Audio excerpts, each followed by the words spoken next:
है जैसे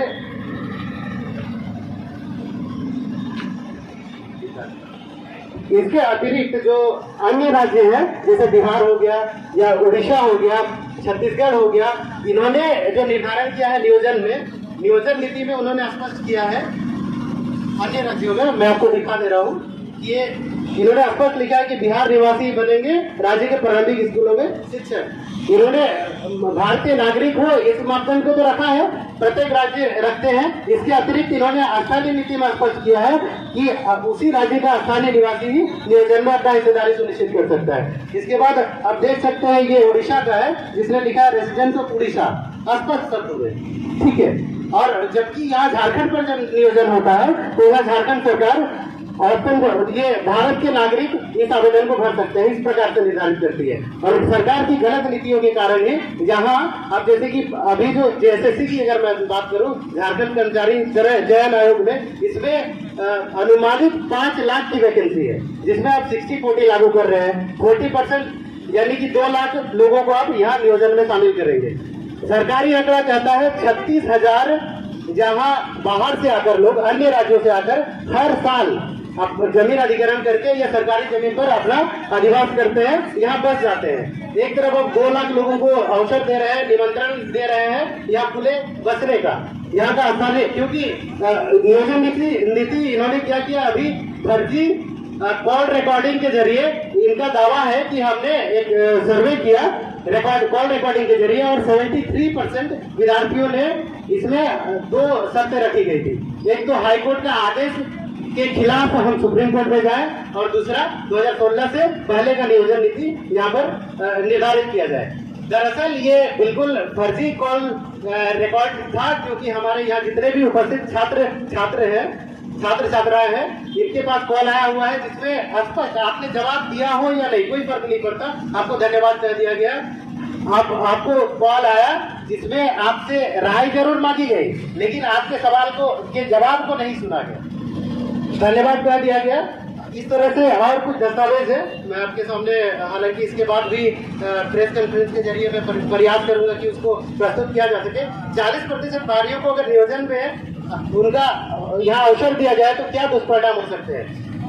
यहाँ नियुक्ति प्रक्रिया 40% अगर अवसर देते हैं तो लाखों की संख्या में पूरे भारतवर्ष से अन्य राज्यों से जो उम्मीदवार है तो वो यहाँ पर अपना आवेदन देंगे और नियुक्ति प्रक्रिया में आपको बाधाएं उत्पन्न होंगी। अब हाल ही के वर्षों का आप देख सकते हैं कि JSSC जेई का जो एग्जाम हुआ था, JSSC जेई पेपर लीक हुआ था। इस तरह से ब्लूटूथ के जरिए या अन्य कई माध्यमों से चोरी या फर्जी दस्तावेज पर मैं आता हूँ। JSSC जेई का पेपर लीक ये मुंगेर से युगल धरा है, देख सकते हैं। इसके कारण क्या होता है कि झारखंड कर्मचारी आयोग है इसको सारी जितनी भी नियुक्तियां हैं उसको कैंसिल करनी पड़ती है।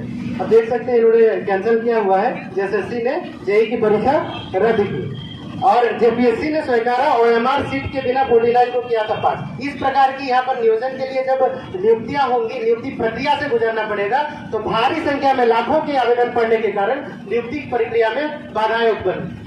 इसके अतिरिक्त आप देख सकते हैं PT में फेल फिर भी 50 से अधिक बने अफसर। नेतरहाट में नामांकन के लिए चयनित 100 में से 75 विद्यार्थी 5 जिलों से। इस प्रकार के दस्तावेज है। और दूसरा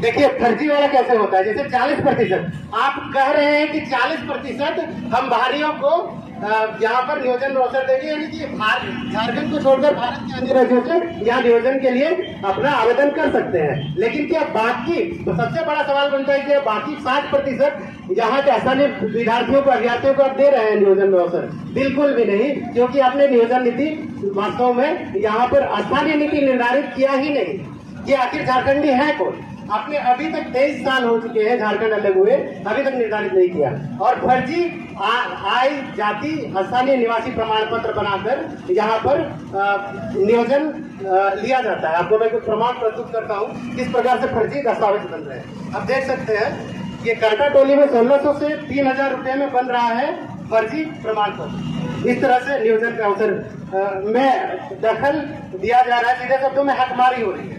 आरक्षण का लाभ लेकर बिहार निवासी झारखंड में बना दरोगा।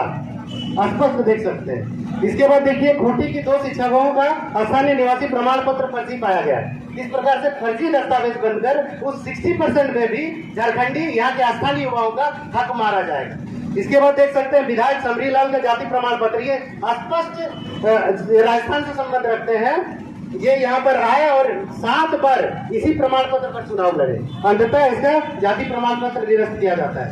इसके बाद देख सकते हैं कि किस प्रकार अवैध रूप से लोग बसेंगे। जैसा कि मैंने स्पष्ट कहा कि सरकारी आंकड़ा कहता है 36,000 प्रत्येक वर्ष जमीन अधिग्रहण करके या सरकारी जमीन पर या बाहर से आकर झारखंड में बसते हैं। अब देख सकते हैं डेटा है BCCL के 13,388 क्वार्टरों पर बाहरी लोगों का अवैध कब्जा। इस प्रकार से लोग बसेंगे। आप देख सकते हैं नेक्स्ट बोकारो में 96,150 एकड़ भूमि पर कब्जा, भू माफिया ने नदी तालाब तक बेच डाले। इसके बाद है 4 भाई बहन के पिता एक, अस्थायी पता अलग अलग। इस प्रकार से वोटर ID और उनका जो स्थानीय निवास प्रमाण पत्र अलग अलग, यानी कि दोहरे लाभ लिए जा रहे हैं। यहाँ पर नियोजन में आपको, आप जैसे बिहार के हैं तो बिहार में भी वो अपना नियोजन का लाभ ले रहे हैं, वहां भी अपना राजनेता या राजनीति में अपनी भागीदारी सुनिश्चित कर रहे हैं, और झारखंड में भी कर रहे हैं। इस प्रकार से आरक्षण ये दरअसल सिर्फ नियोजन का मामला नहीं है। यहाँ आएंगे क्योंकि बाहर से जो भी नियुक्तियां होंगी उनका एकमात्र उद्देश्य होता है यहाँ के जल जंगल जमीन को लूटना, यहाँ की खनिज संपदाओं पर अपना हक जमाना, जहाँ अवैध संपत्ति अर्जित करेंगे। और यही कर, क्योंकि हम यहाँ के आसानी है, हमारे पास जमीन है, वो बिना जमीन लेकर आएंगे लेकिन वो धन अर्जित करेंगे, और उसी धन जो अवैध कमाया हुआ धन संपत्ति है, क्योंकि उनकी कोई जन भावना या कोई खास लगाव यहाँ के आसानी है इस जगह से, इस झारखंड से नहीं है। यहाँ एकमात्र उद्देश्य आने का होता है जहाँ किस प्रकार से हम जमीन को अधिग्रहण करें, कैसे हम जमीन खरीदे और यही बच जाए। क्योंकि दिनों से आप इसको हाँ मैं ये दरअसल 2016 की नियोजन नीति पर भी आऊंगा, उसमें उन्होंने स्पष्ट लिख दिया है कि जो यहाँ सरकारी सेवक यानी कि सरकारी नौकरी करेगा उसका बच्चा, उसका जितने भी बच्चे होंगे वो आरक्षण का लाभ लेंगे। इस प्रकार से सरकार की जो गलत नीतियां हैं, आपको मैं दिखाता हूँ कि सरकार की गलत नीतियों के कारण झारखंडी युवा पिस रहे हैं। देखिए वो क्या लिखा है कि ये कैबिनेट से मंजूरी मिला हुआ है। 1985 के बाद सरकारी भूमि में रह रहे भूमिहीनों को PM आवास के लिए मिलेगी 3 डिसमिल जमीन, सरकारी भूमि में रह रहे भूमिहीनों को, और ये आया है 1985 के बाद। ये आपका नीति की है।